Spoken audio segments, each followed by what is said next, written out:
Nouvelle vidéo. Alors aujourd'hui, je sais pas si vous avez vu, mais dernièrement, Kling a encore frappé. Donc c'est une IA spécialisée dans la vidéo. Et bah, je sais pas, ils ont craqué leur slip. En gros, tu peux faire des transitions avec des plans rien à voir et ça marche. Et on va voir ça aujourd'hui avec un tuto détaillé. On va découvrir ça. Ça vient de sortir, c'est nouveau. Et je suis trop content. J'ai envie de voir ça avec vous. On a préparé ici le matériel. Donc on va mélanger un plan de drone fixe, puis un plan fixe sur trépied. Et enfin, un plan où on bouge. Voilà, on retrouve nos plans sur la timeline. Bon, bah là, jusque-là, rien de compliqué. Il suffit simplement de les déposer, de les trier et de choisir où est-ce qu'on veut commencer le plan et où est-ce qu'on veut le terminer. Bon, c'est maintenant que ça a commencé à devenir technique. On vient de déposer notre curseur à la fin du premier plan, vraiment à la toute dernière image, et on va exporter cette image au format JPEG. Cette fois-ci, on fait la même chose, mais avec le deuxième plan.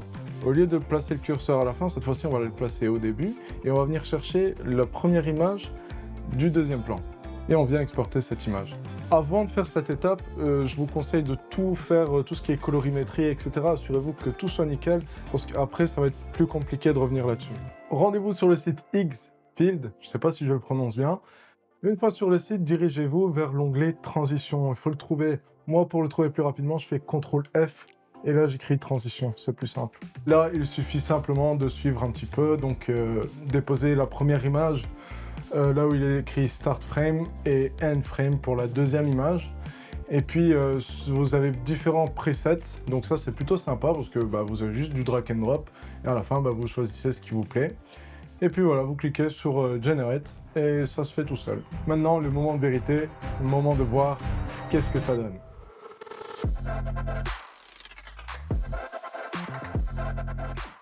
Ah ouais! En fait, il a rajouté du mouvement là où il n'y avait pas du mouvement, mais waouh! Bon, il suffit simplement de prendre cet effet et de l'apporter sur la timeline. Faut pas oublier de supprimer la première image du deuxième plan puisqu'on l'a déjà utilisé, hein. Donc il suffit simplement de venir avec le curseur ici, supprimer ça, et voilà, on l'a ici, elle se répète. Ah ouais, ça donne trop bien! Donc on peut supprimer aussi le premier plan là, et puis là, on peut faire play.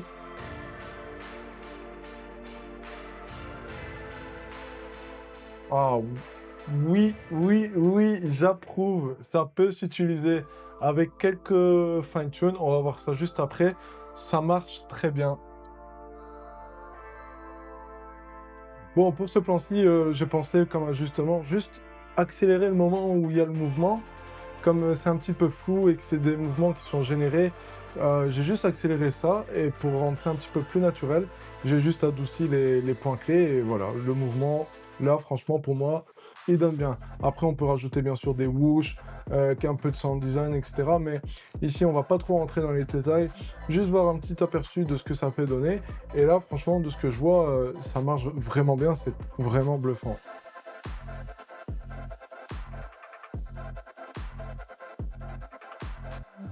Bon, je vais continuer de faire ça avec les autres plans pour avoir une séquence complète. Évidemment, si tu trouves ça utile, n'hésite pas à mettre un pouce bleu en dessous de la vidéo.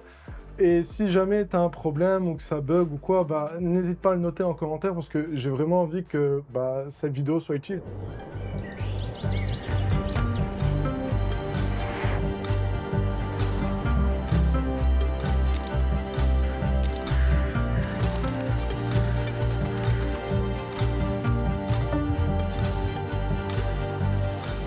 Enfin, on arrive à la conclusion de cette vidéo. Alors, est-ce que cet effet est utilisable? Pour définir si c'est un bon effet, on va déterminer d'abord les critères. Donc, la difficulté, il y a le prix, la vitesse, et il y a aussi l'aspect esthétique créatif. Comme vous l'avez vu, c'est la première fois que je l'ai utilisé. On l'a fait à deux, donc je savais plus ou moins comment faire avant. Mais voilà, je l'ai très rapidement pris en main. Et normalement, avec ce tuto-là aussi, vous devriez vous en sortir sans aucun problème. Donc, en termes de difficulté, on peut dire que c'est validé. Donc, la durée pour réaliser l'effet, il prend quand même du temps, mais c'est pas assez long pour dire que ça y est, ça te bloque l'ordinateur, ça demande des ressources. Donc, non, vous pouvez mettre cette tâche en suspens et faire autre chose à côté, c'est tout à fait possible. Donc, ça prend un peu de temps, mais ça passe.